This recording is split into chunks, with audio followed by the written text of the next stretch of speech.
Hi, I'm Charbria Shine, and welcome back to Max Out Girl.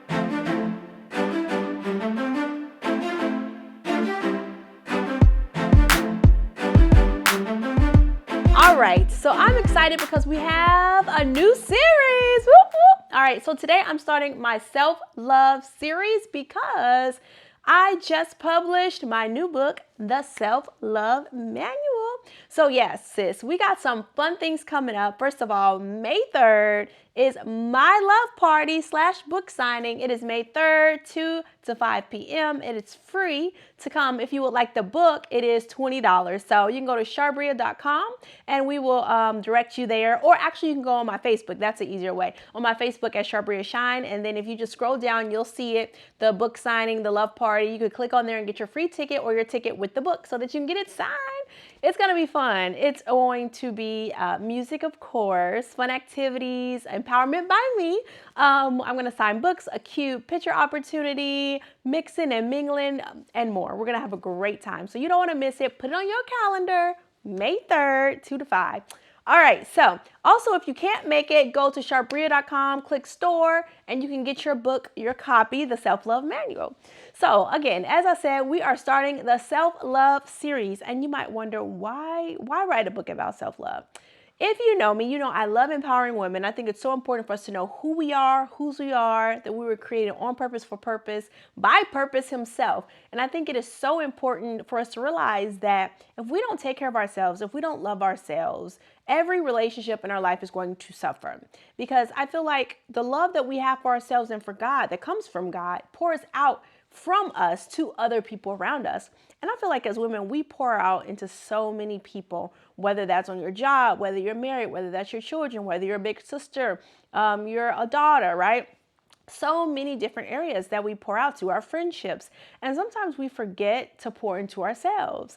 And sometimes, we talk about self-care. We talk about that a lot. And sometimes people feel like, girl, I don't have no time for no self-care. I am busy. And I get it. We all are busy. We all have busy schedules. But as I always say, just like you pencil everybody else in, sis, you got to learn how to pencil yourself in. And it is not easy, depending on what season you're in life, what's going on in your life, whether you have children, whether you have a demanding job, even if you're single, it doesn't matter. You can have so many different things, demands in your life that it can cause you to neglect yourself. And you can't pour from an empty cup. And I feel like sometimes we do.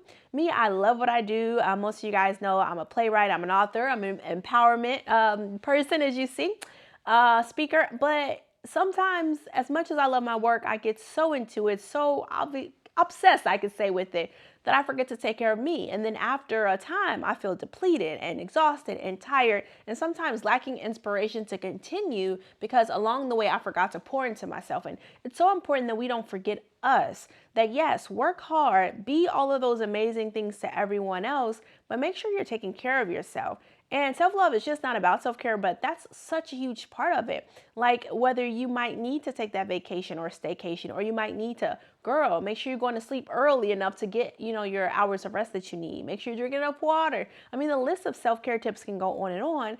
But the point is to just consider yourself, sis. Start thinking of yourself. And I'm not talking about in selfishness, but just your basic needs and making sure that you are taken care of. Because when you're exhausted and run down, every area of your life is going to be impacted. And we want to max out. As we know, max out, girl, like every area of your life, right? And in order to do that, you have to be healthy and whole, not just like physically, but also mentally, spiritually, socially, financially, so many different areas. And of course, sometimes it's hard to work on every area at the same time, but you could say, you know what? I want to be healthier physically and spiritually. Like pick two areas and just start tackling, okay, so how can you be healthier physically? Okay, I'm going to make sure I work out 3 times a week for 30 minutes or 5 times a week for an hour, whatever your level is. It might just be every day for 15 minutes before I, eat breakfast. I'm going to work out, do some cardio at home, whatever it is. And then that's physically. And then you might say, well, spiritually, I want to be healthier. Okay, I'll make sure I read my devotion and pray 20 minutes before, I take my shower, or however you got to work it. Make sure that you are penciling yourself in, your self-care, right? Your self-care. And again, that's the whole woman. So that's your spiritual side, your social side, your financial side, just so many things that we're talking about. And I talk a lot about this in my book, where it's not just about self-care. There's a lot of different areas that I talk about, because I don't think self-love is only self-care, but that's, as I keep saying, that's a huge part. But it's just so important to love yourself. And I believe that that stems from self-acceptance.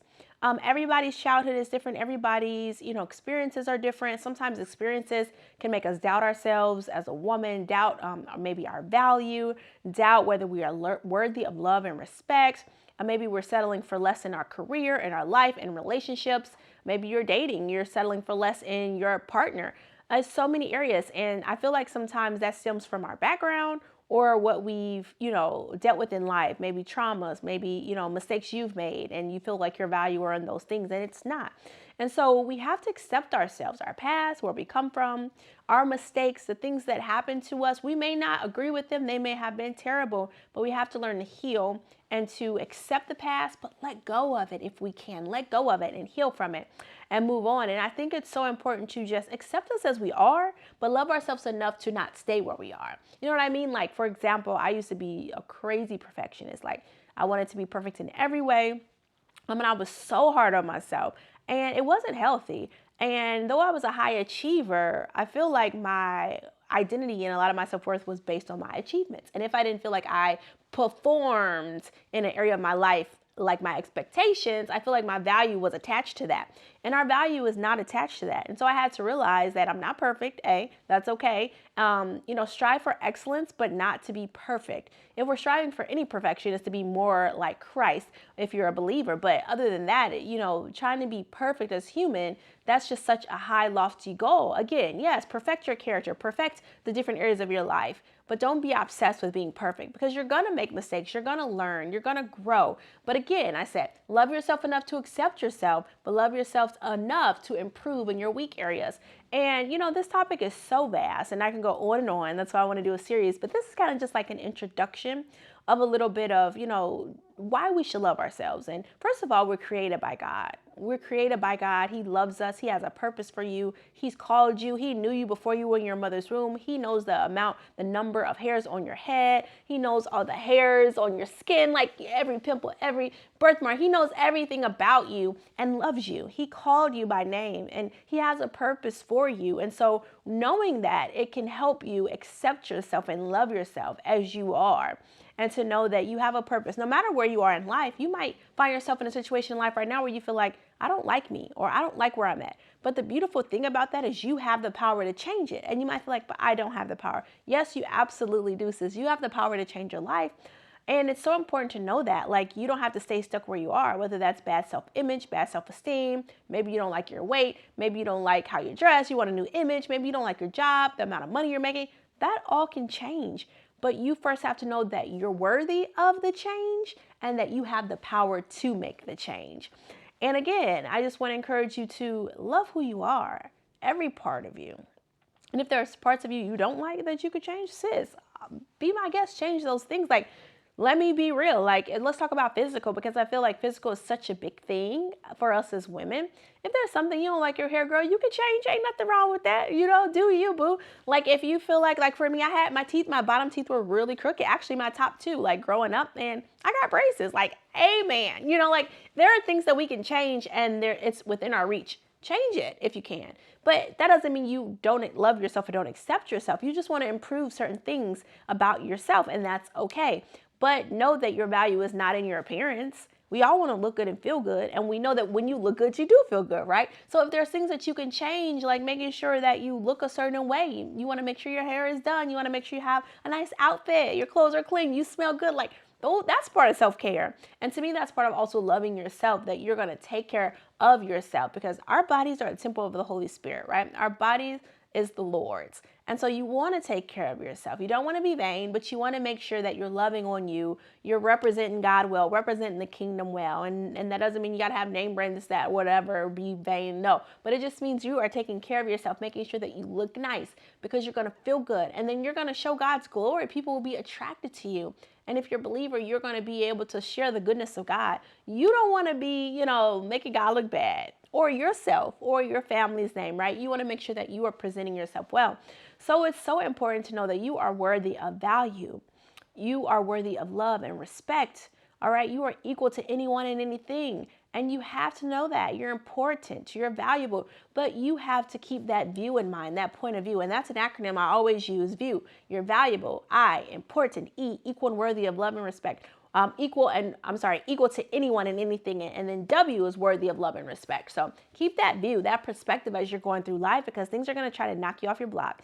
People are going to try to discourage you, tell you what you aren't and what you cannot do. And you have to encourage yourself. You have to remind yourself of who you are, whose you are, and that you can do all things through Christ who strengthens you.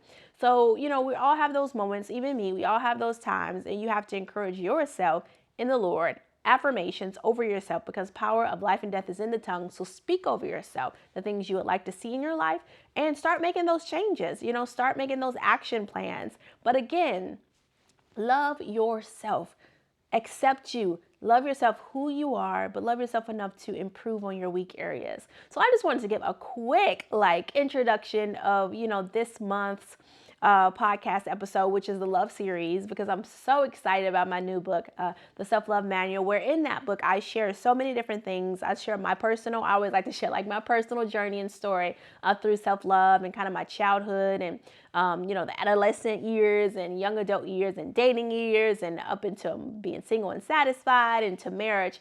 I just love to share. No one's story is the same, but I feel like we can all learn and grow and be encouraged by each other's stories. I also talk just about, the perfection plague, comparison plague. I also talk about, self-care tips, how to glamorize your life. I talk about so much in this book. It's a fun, real talk, book where I share some of the lessons I've learned, but also some of the things that the enemy of our soul tries to just, trap us, get us entangled with, and how he just tries to cause us to self-hate and to pretty much just say, the different areas in our lives where we just don't want to accept ourselves.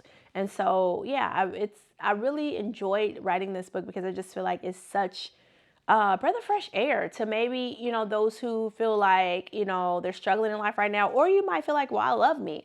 Also, I feel like it's also for that woman just to help you love yourself and your life a little bit more, just being real. I feel like it's something for everyone in it, whether you're struggling with loving yourself, or maybe it's just something about your life right now that you just are like, I'm not feeling it.